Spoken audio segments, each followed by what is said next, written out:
Hello, my name is John Nagoski, and I'm a native speaker of English from Wisconsin in the USA. I would like to introduce to you my English reading channel with questions and answers. The Little Prince, Chapter 20. But it happened that after walking for a long time through sand and rocks and snow, the little prince at last came upon a road, and all roads lead to the abodes of men. "Good morning," he said. He was standing before a garden, all abloom with roses. "Good morning," said the roses. The little prince gazed at them. They all looked like his flower. "Who are you?" he demanded, thunderstruck.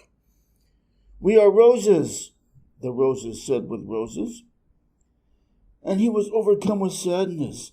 His flower had told him that she was the only one of her kind in all of the universe. And here were 5,000 of them, all alike, in one single garden. She would be very much annoyed, he said to himself, if she should see that. She would cough most dreadfully, and she would pretend that she was dying to avoid being laughed at. And I should be obliged to pretend that I was nursing her back to life. For if I did not do that, to humble myself, also she would really allow herself to die. Then he went on with his reflections. I thought that I was rich, with a flower that was unique in all the world, and all I had was a common rose, and 3 volcanoes that come up to my knees, and one of them perhaps extinct forever. That doesn't make me a very great prince. And he lay down in the grass and cried. It was then that the fox appeared. Good morning, said the fox. Good morning, the little prince responded politely, although when he turned around he saw nothing. I am right here, the voice said, under the apple tree.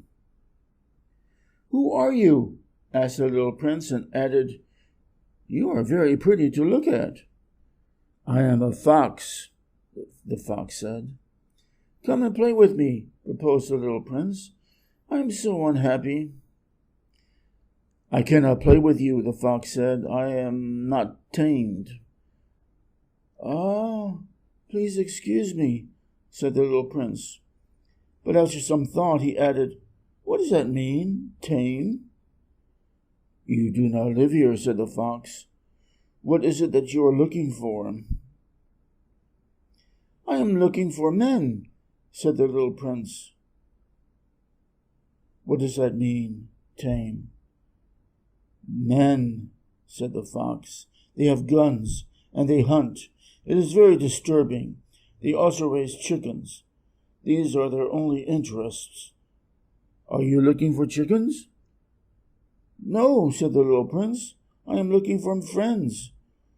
What does that mean, tame? It is an act too often neglected, said the fox. It means to establish ties. To establish ties? Just that, said the fox. To me you are still nothing more than a little boy who is just like 100,000 other little boys. And I have no need of you, and you, on your part, have no need of me. To you, I am nothing more than a fox, like 100,000 other foxes. But if you tame me, then we shall need each other. To me, you will be unique in all the world. To you, I shall be unique in all the world. I am beginning to understand, said the little prince. There is a flower. I think that she has tamed me. It is possible, said the fox. On the earth one sees all sorts of things. Oh, but this is not on the earth, said the little prince. The fox seemed perplexed and very curious. On another planet? Yes. Are there hunters on that planet? No. Ah, that is interesting. Are there chickens? No. Nothing is perfect, sighed the fox. But he came back to his idea. My life is very monotonous, the fox said.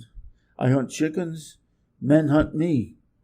All the chickens are just alike, and all the men are just alike, and in consequence, I am a little bored. But if you tame me, it will be as if the sun came to shine on my life. I shall know the sound of a step that will be different from all the others. Other steps send me hurrying back underneath the ground. Yours will call me, like music, out of my burrow.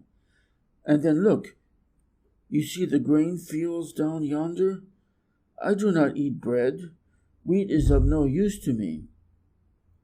The wheat fields have nothing to say to me, and that is sad. But you have hair that is the color of gold. Think how wonderful that will be when you have tamed me. The grain, which is also golden, will bring me back the thought of you, and I shall love to listen to the wind in the wheat. The fox gazed at the little prince for a long time. Please, tame me, he said. I want to very much, the little prince replied, but I have not much time. I have friends to discover and a great many things to understand. One only understands the things that one tames, said the fox. Men have no more time to understand anything.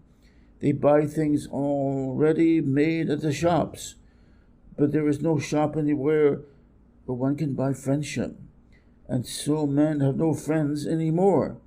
If you want a friend, tame me. What must I do to tame you? Asked the little prince. You must be very patient, replied the fox. First you will sit down at a little distance from me, like that, in the grass.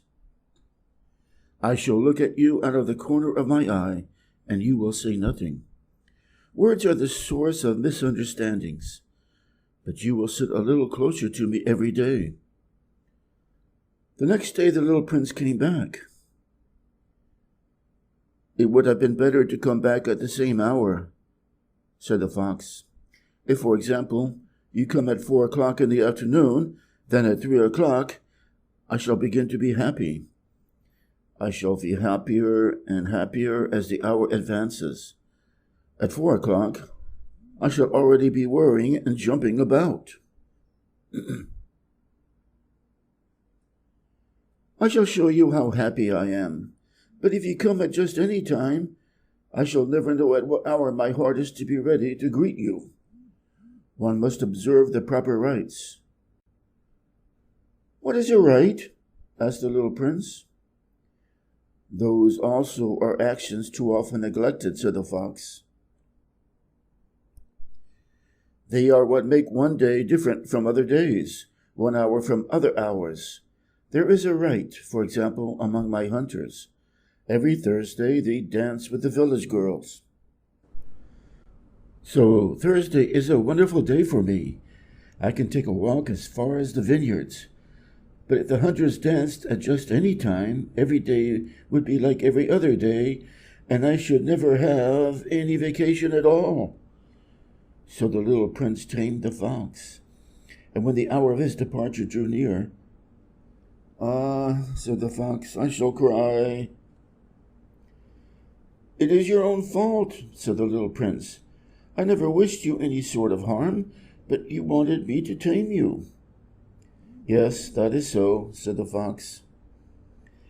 "But now you are going to cry," said the little prince. "Yes, that is so," said the fox. "Then it has done you no good at all." "Oh, it has done me good," said the fox, "because of the color of the wheat fields." And then he added, "Go and look again at the roses. You will understand now that yours is unique in all the world. Then come back to say goodbye to me, and I will make you a present of a secret." The little prince went away to look again at the roses. "You are not at all like my rose," he said. "As yet you are nothing. No one has tamed you, and you have tamed no one. You are like my fox when I first knew him. He was only a fox like 100,000 other foxes, but I have made him my friend, and now he is unique in the world." And the roses were very much embarrassed.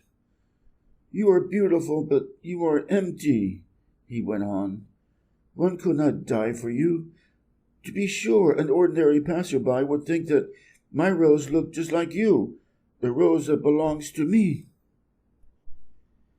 But in herself alone she is more important than all the hundreds of you other roses, because it is she that I have watered, because it is she that I have put under the glass globe, because it is she that I have sheltered behind the screen, because it is for her that I have killed the caterpillars, except the 2 or 3 that we saved to become butterflies, because it is she that I have listened to when she grumbled or boasted, or ever sometimes when she said nothing, because she is my rose." And he went back to meet the fox. "Goodbye," he said. "Goodbye," said the fox. "And now here is my secret, a very simple secret. It is only with the heart that one can see rightly. What is essential is invisible to the eye." "What is essential is invisible to the eye," the little prince repeated, so that he would be sure to remember. "It is the time you have wasted for your rose that makes your rose so important." "It is the time I have wasted for my rose," said the little prince, so that he would be sure to remember. "Men have forgotten this truth," said the fox, "but you must not forget it. You become responsible forever for what you have tamed. You are responsible for your rose." "I am responsible for my rose," the little prince repeated, so that he would be sure to remember. The end.